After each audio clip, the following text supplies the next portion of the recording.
Hello, and welcome to the LNN podcast. You know, the local nerd news podcast. I'm Nerd Dude. I'm Cyborg Guy. Good use of acronym. Oh, thanks, man.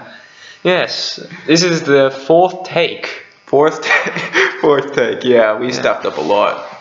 Yeah, alright. Today's not a good day for us, man. Yeah, once again, we are not joined by Movie Man. Yeah. He couldn't make it. Again, so. yeah. Alright, what topic are we going to start with? Well, might talk about the Justice League.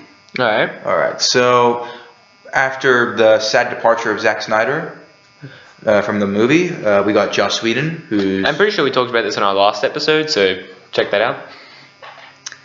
Thanks, man. Yeah. So we got Joss Whedon taking over, and he's gonna do some finishing shots and stuff like that. And we've done some reshoots. He's done some reshoots, I mean. And there's a particular character that he's done reshoots for, and that's Cyborg. Alright.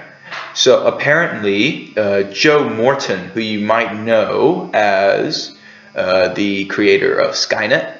Oh, yeah. Yeah. So he plays Cyborg's father, Dr. Silas Stone. Yeah, he's not very good with machines, man. Yeah, his entire career is just machines. Yeah. One ended up taking over the world. One's ended up turning his son into a cyborg.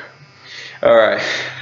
Yeah. So he was in an interview with IGN where he was talking about the Justice League reshoots, and what he said was that they've lightened up Cyborg as a character. So basically, there's a quote from IGN, the interview with IGN. Yep. So we don't get this video taken down.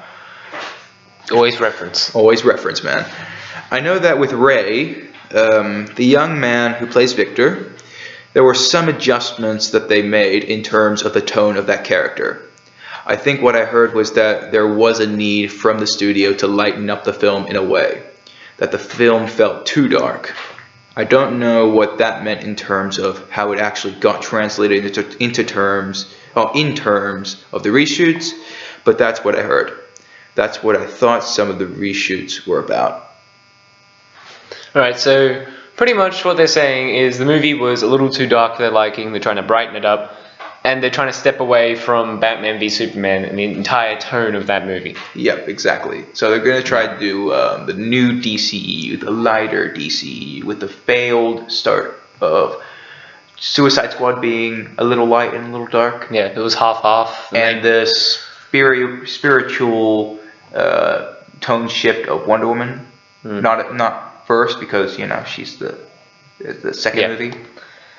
But so they're gonna follow a new formula. So they're gonna try to do lighter films with less intense characters, a less intense tone, and I'm really hoping that this movie's good. Yeah, I don't know about you, but to me it seems like they're just experimenting with what their viewers like to see. Yeah. Like they tried with Batman v Superman. It was dark. People didn't like that so much. Yeah. Jimmy Olsen died. Batman kills. Yeah. Superman dies. Whoops. Yeah, spoiler alert. Yeah, spoiler alert for someone who didn't know. Yeah. Out of the Batman brands his villains. Yeah, out of someone who contributed to $800 million doesn't know. Yeah. Then they tried Suicide Squad half-half. People didn't like that either. Yeah. Then they tried it with Wonder Woman with mostly on a bright uptone aspect of the movie. And that was... People loved that. Yeah, that was critically and commercially successful. Yeah. And it still is a successful movie. Yeah, people loved that, so I have a feeling they're trying to lean towards that. Yeah, they're trying to stick with the lighter tone of movies since the previous two attempts failed. Yeah. All right. I hope they make Cyborg right.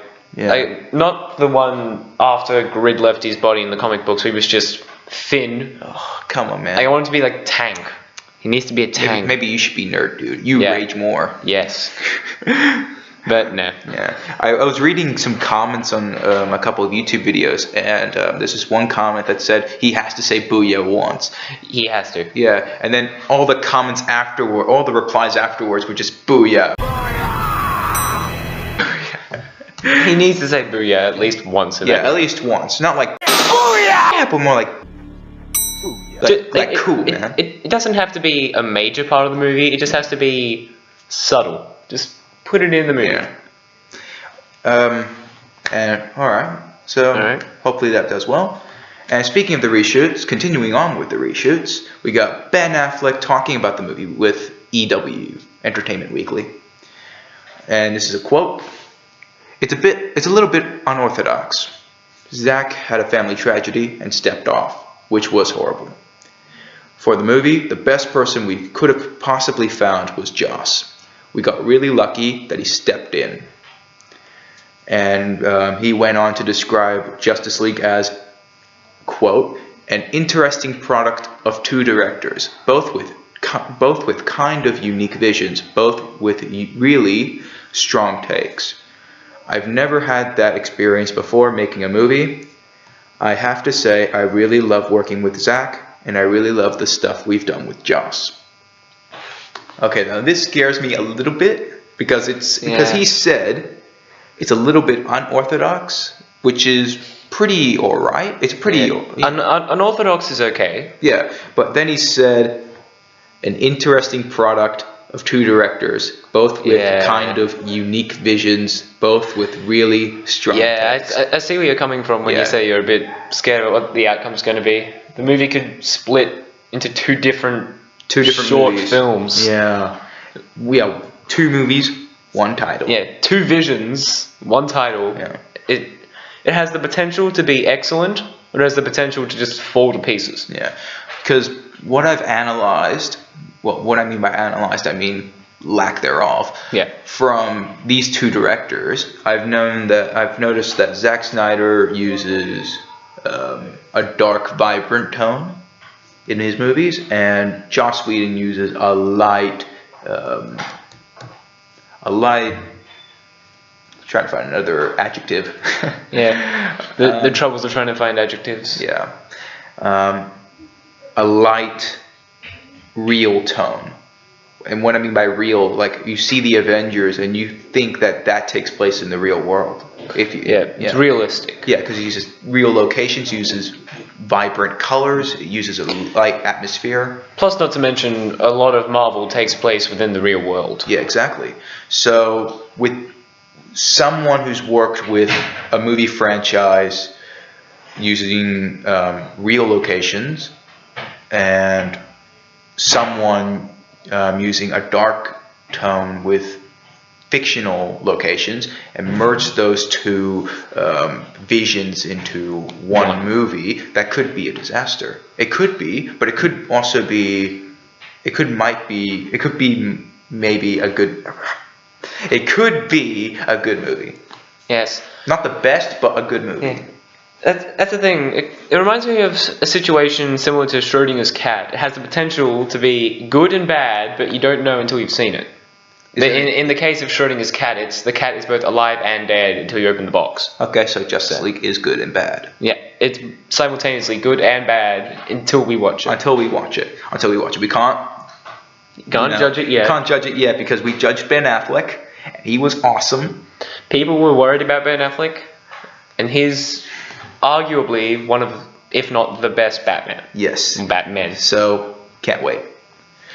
Alright, now to step away from the reshoots and go on to a little part of the Justice League where Batman has a new vehicle called the Flying Fox.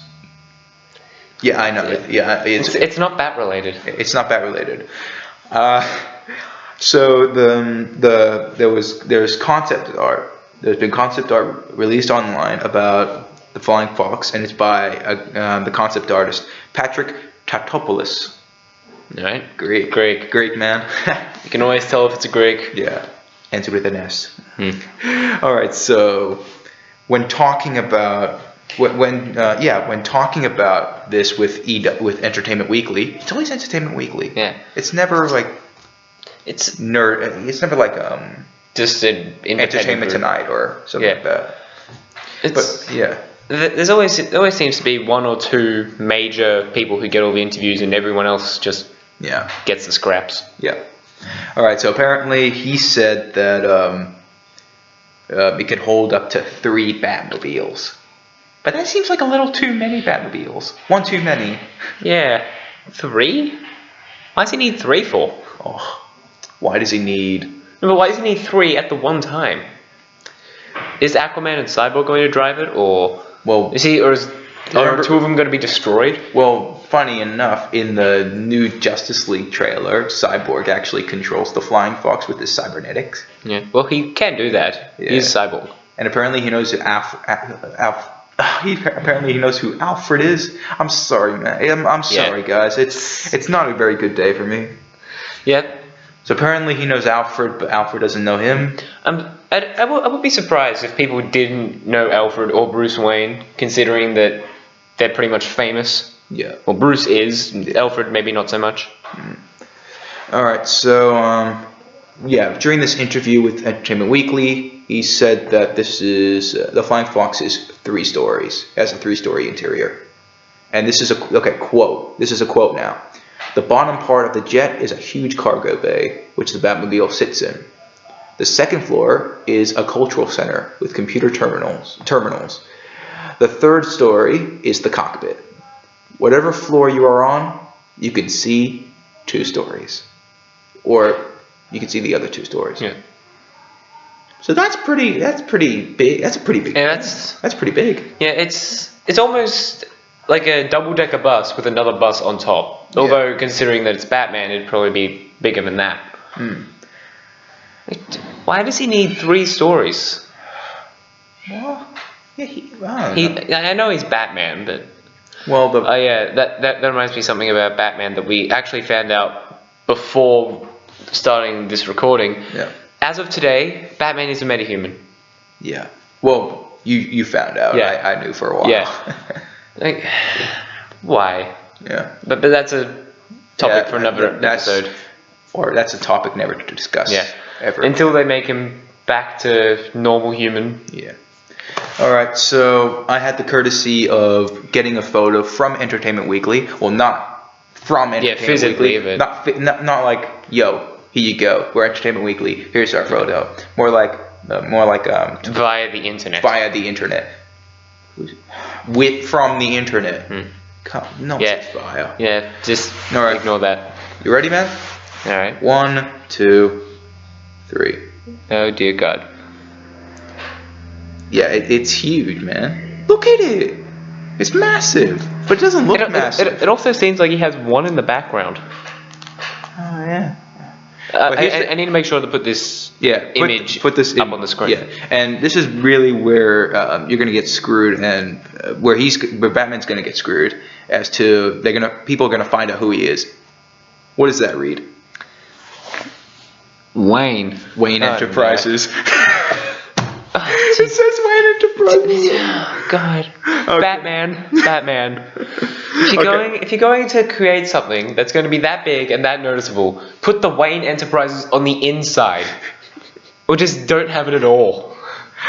Okay, remember in Batman and Robin Must Die, where Bruce Wayne says that he's been working with Batman and has been financing it. This has never been confirmed in the DCEU. We don't know if Bruce and Batman are working together. It's canon in the comic books, or at least it was, but it's not canon in the movies. People are going to find out. Yeah, people are going to know that he's Bruce Wayne. Yeah. But what do you think of the overall look? Well, it looks like something Batman would use within the comic books. Yeah.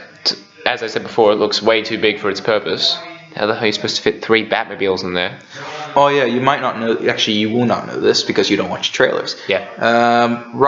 You see this? You see these doors? Okay. Those are Those are like That's the 3rd level floor. That's the 3rd level floor where they're gonna put the Batmobile, I think.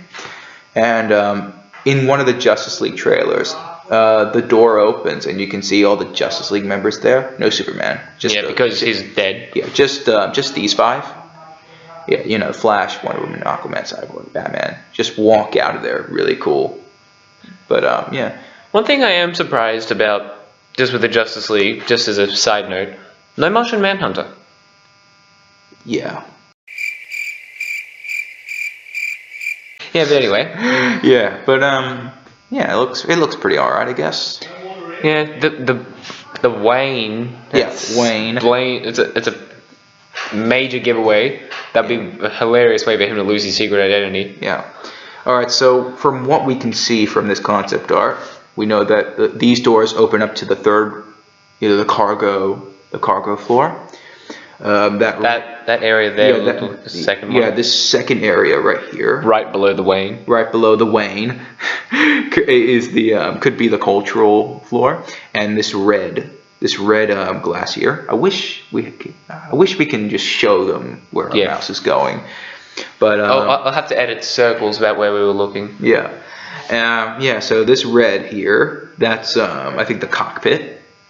Yeah, good guess. But good guess. But here's the thing. I see guns on this. Yes, they are fairly obvious. 2, as far as I know, I can probably see 3 guns. Yeah, Batman, he doesn't use guns, but they're on all of his vehicles. 3 to 4 guns I think I can see. It's really hard to tell from this photo. Yeah. But yeah. Insert the meme of Batman doesn't use guns, but it's on every one of his vehicles meme here. Wait a minute. Oh, this must be before they decided on the final designs, because I can see Aquaman is in his warrior. Yeah. His one shoulder strap thing, and Cyborg looks like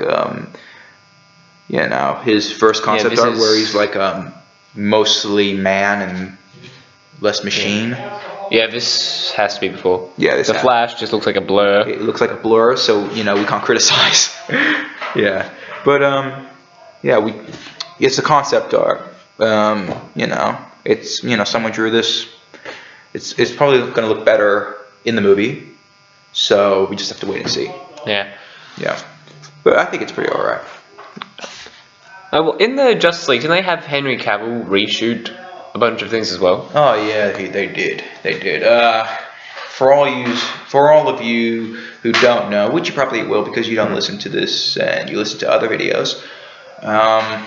So Henry Cavill was in the middle of shooting another movie, and he thought, you know what, grow a mustache, because he thought that he shot all of his scenes for Justice League.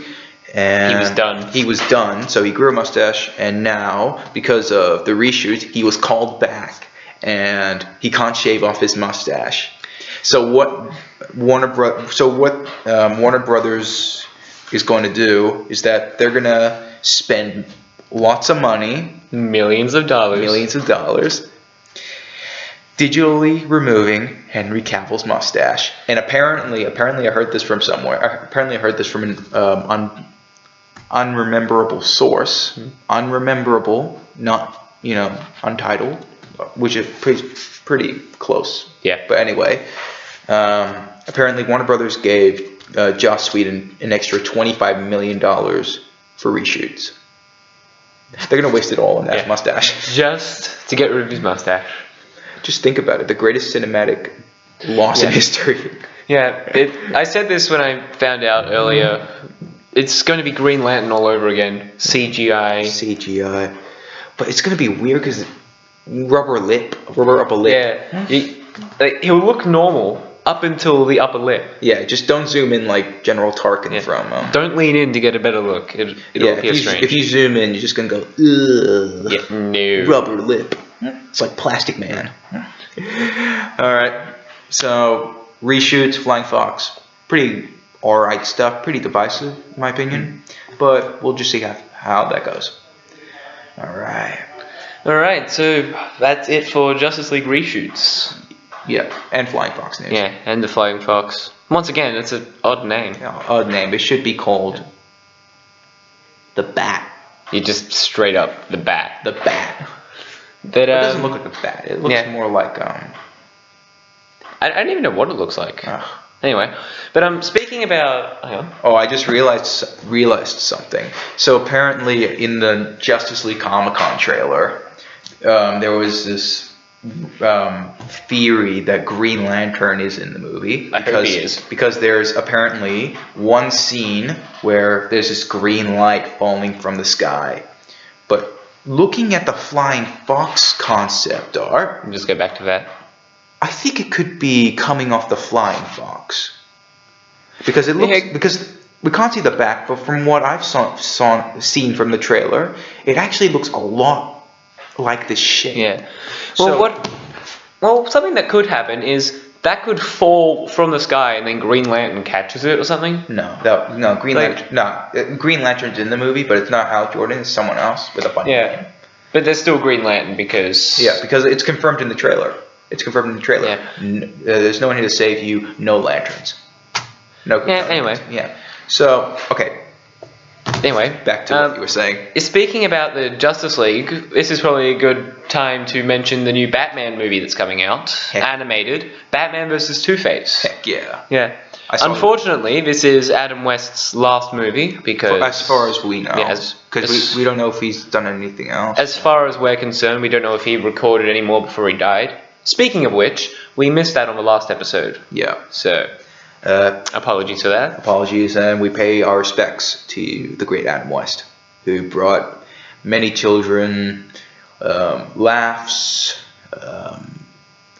just suspense, action. Just helps him get through hard times. Helps him get through hard times. I was watching a couple of episodes of the Batman '66 show. They're actually very good. Yeah, they're pretty good, and I cracked up. It's so ridiculous and corny that I just love it. Yeah, it's one of those situations where it's so bad it's good. Yeah, but back to the movie.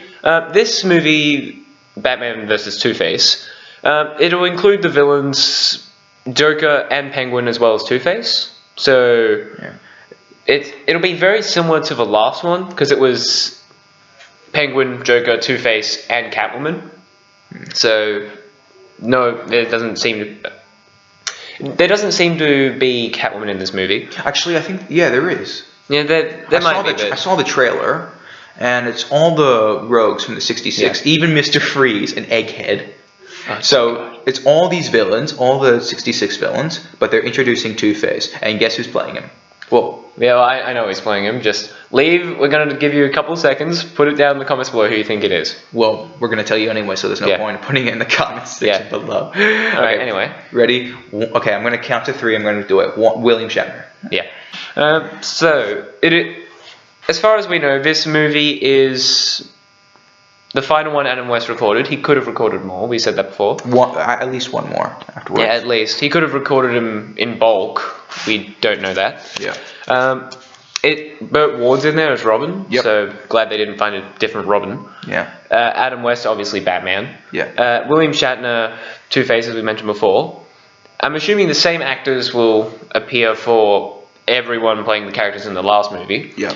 From what I saw on the website, I'll put a link in the description, a lot of the movie seems to be, well, not a lot, probably the first half of the movie, seems to be about how Two-Face became who he is. Yeah, that was in the trailer.